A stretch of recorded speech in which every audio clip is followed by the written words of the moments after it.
En soutenant publiquement sa thèse de doctorat, le chef des travaux Elvis Mbongani a exposé le résultat de ses recherches en soulignant que cette étude qui porte sur la gouvernance, responsabilité sociétale des entreprises et performance sociale en République démocratique du Congo s'inscrit dans une dynamique critique visant à analyser le lien entre gouvernance, responsabilité sociale des entreprises, RSE en sigle, et performance sociale dans un contexte congolais marqué par l'abondance des ressources naturelles, mais aussi par la pauvreté structurelle et l'instabilité institutionnelle.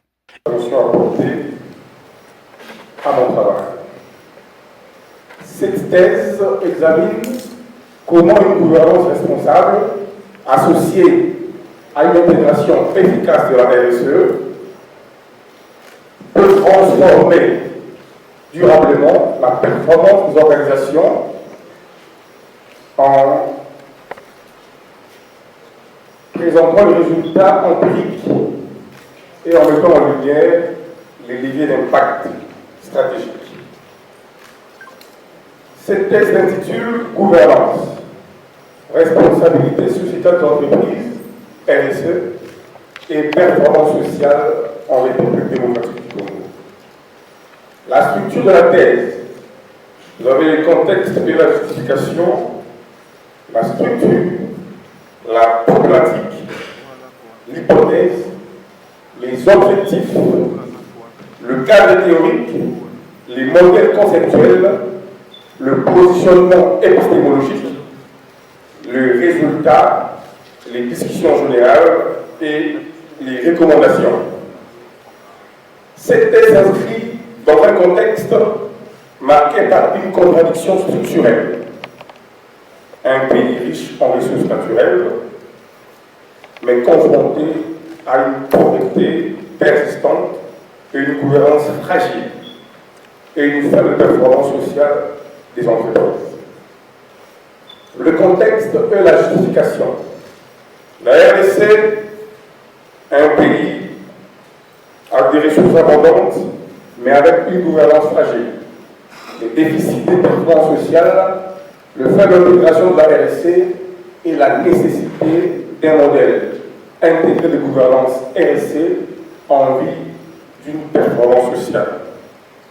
Et nombreux experts soulignent la nécessité d'une gouvernance améliorée pour faire face à la complexité croissante des affaires publiques et privées, et cette gouvernance est envisagée comme un moyen de gestion destiné à aborder des problématiques complexes, comme le témoignent les écrits de Pierre et Peter, ainsi que Hermès et Karasiki. La RSC émerge ainsi comme un aspect essentiel que les entités doivent intégrer en adoptant des pratiques durables, soutenant les droits humains et la participation au développement communautaire. La structure de la thèse. En plus de l'introduction et de la conclusion, cette thèse est subdivisée en 5 chapitres.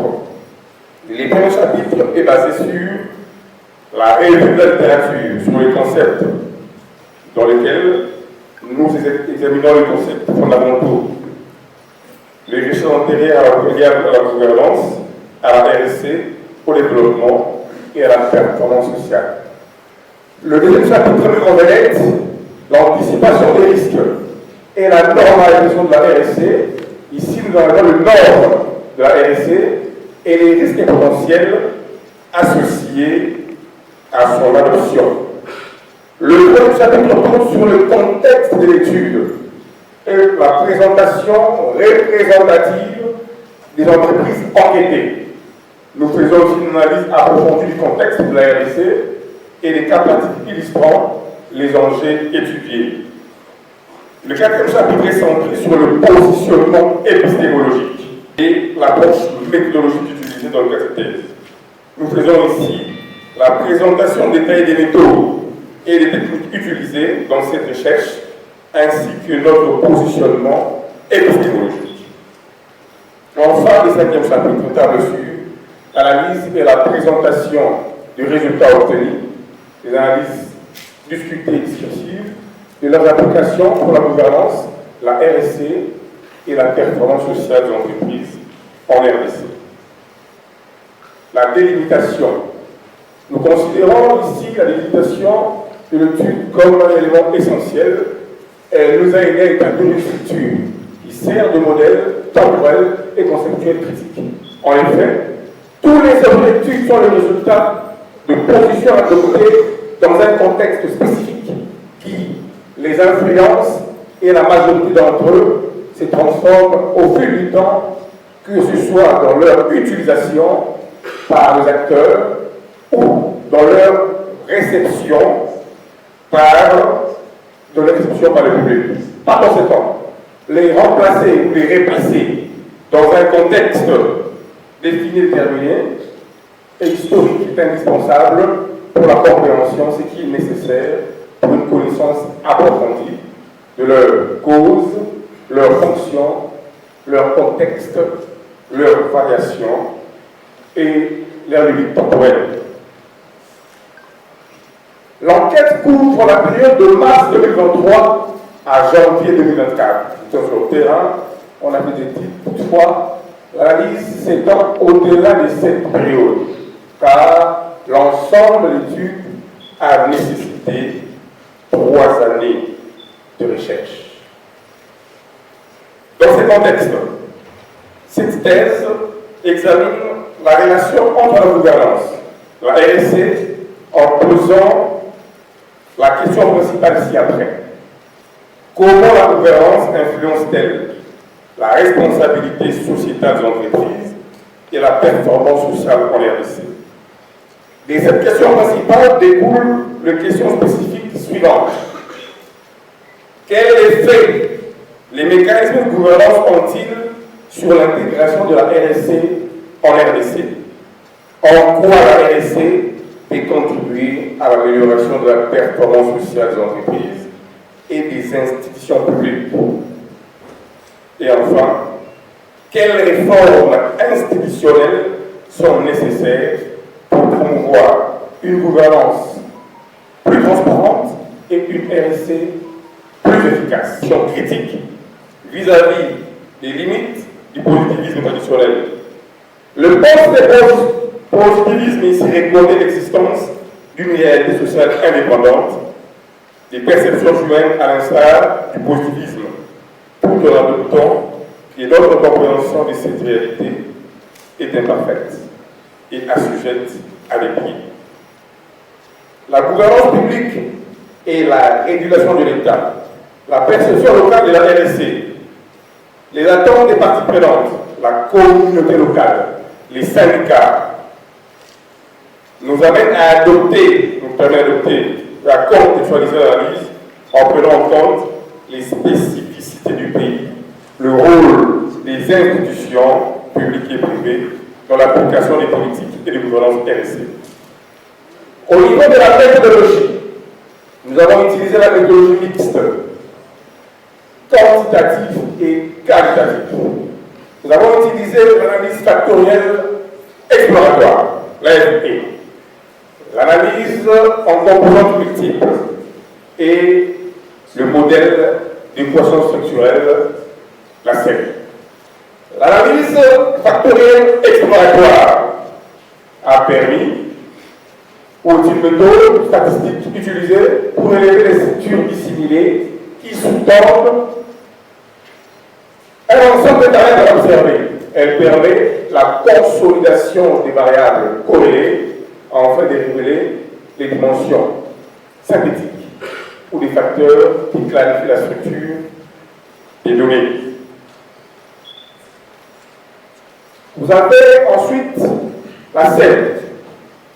Le modèle de poisson structurel est un outil robuste pour tester simultanément le modèle de mesure, ici. On vérifie comment les dimensions latentes sont captées par des indicateurs. Les modèles structurels, comment ces dimensions interagissent. Et aussi l'analyse simultanée de plusieurs relations.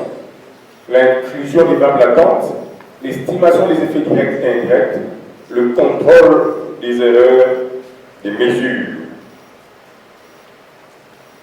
Et on a ensuite la qualité globale du modèle. Ici, c'est vérifié par les CFI, PFI, RMSCA, etc. La signification des coefficients, le coefficient bêta y et plus-value, mais aussi les effets médiateurs et modérateurs, quantification des effets indirects. Enfin, la fiabilité et la validité des construits. Et vous avez enfin la régression logistique ordinale, qui est un outil statistique qui permet de modéliser la relation entre une variable dépendante ordinale, catégorielle, ordonnée, et un ensemble de variables explicatives, quantitatives ou qualitatives. La mise à portée sur 100 entreprises, 32 entreprises privées et 68 entreprises publiques. Le champ d'entreprise a porté sur une analyse approfondie. On a pris en compte l'entreprise de tous les secteurs minier, les secteurs de la télécommunication, le secteur du transport, etc. Un secteur majeur de la vie économique a envie de dégager réellement comment la RSE, ou quel est le rôle de la RSE sur la gouvernance, mais aussi la performance sociale, mais aussi comment la gouvernance influence la RSE et la performance sociale. Nous avons synthétisé ces phases dans ce tableau qu'on appelle la stratégie d'approche. La première phase, ce qu'on appelle la phase exploratoire. Ici, vous devez comprendre le pratique et les perceptions. C'est l'objectif de la phase exploratoire. Vous avez la méthode ici utilisée, c'est l'entretien et l'analyse des contenus. On est allé sur le terrain, on a fait plusieurs provinces et on a posé des questions au cas d'entreprise sur la gouvernance, la RSE, mais aussi la performance sociale. Les résultats donnés au niveau de cette phase exploratoire est bel et bien la dimension empirique identifiée. Deuxième phase, la construction du questionnaire. Ici, c'est l'opérationnalisation des dimensions. Et c'est l'objectif. La méthode ici, c'est la transformation des thèmes en indicateurs mesurables. On a utilisé ici ce qu'on appelle l'échelle des Likert. Et les résultats ici, c'est un questionnaire contextuel. Vous avez la réduction de données. On avait un questionnaire de plus de 180 questions, ce qui nous amène à avoir plusieurs variables. Il fallait réduire les données. Pour le faire, on a analysé les relations entre les variables quantitatives pour réduire et structurer les variables. Passer des 180 variables pour prendre des variables essentielles, il faut nécessairement passer par ces étapes. Et ici, on a découvert.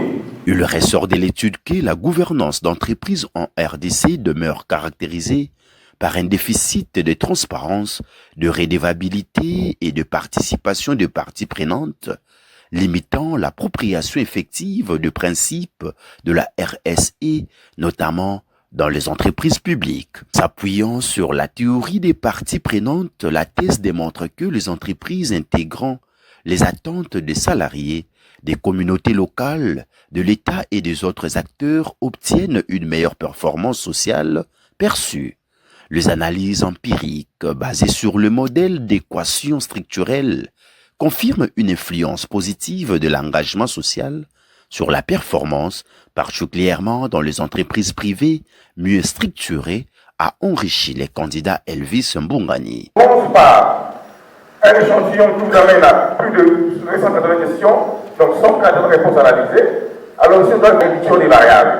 Si les variables retenues ont une cohérence par rapport à la thématique, quels indicateurs? Ici encore, on a recouru à la SEM et on avait ressorti des modèles de mesure validés. La cinquième phase, c'est la phase exploratoire.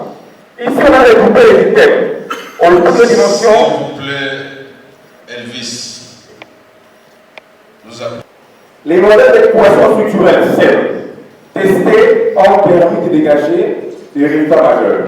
Premièrement, les analyses statistiques intégrant à la fois l'analyse factorielle exploratoire, l'AFE, et les modèles de pouvoir structurel SEM ont confirmé plusieurs hypothèses centrales.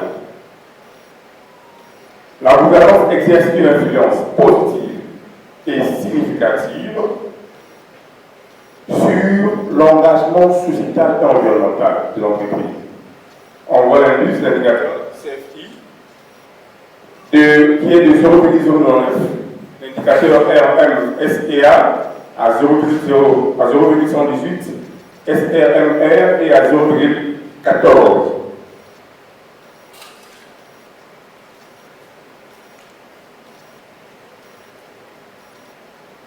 Ainsi, la CFI et la SM nous ont permis de poser des indicateurs majeurs de qualité d'ajustement du modèle, et ces résultats indiquent que la gouvernance favorise l'engagement RSE, mais que cette influence reste freinée par la faiblesse du cadre réglementaire et l'absence d'un pilotage national de la RSE.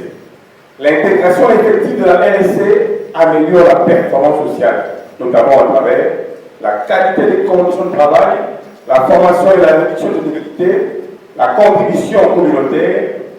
Ces effets sont toutefois hétérogènes, selon la taille, la propriété, les secteurs d'activité de l'entreprise. Comme je l'ai dit ici avant, on a plusieurs secteurs.